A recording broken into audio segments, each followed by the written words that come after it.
Okay, so next I'll be doing the test for ammonium cation. So I'll be adding in sodium hydroxide to it. What's happening here is your alkali plus ammonium compound reaction to give a salt, ammonia gas as well as water. So we need to test for the presence of ammonia gas.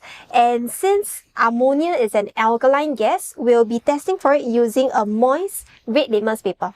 So first up, I will light up the Bunsen burner. Okay, and what I like to do is to wet the entire litmus paper. And I will put it at the mouth of the boiling tube.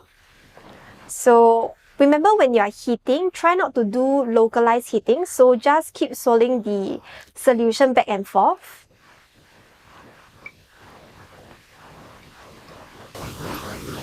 So after a while of heating, you can see that the moist red litmus paper, it has turned blue.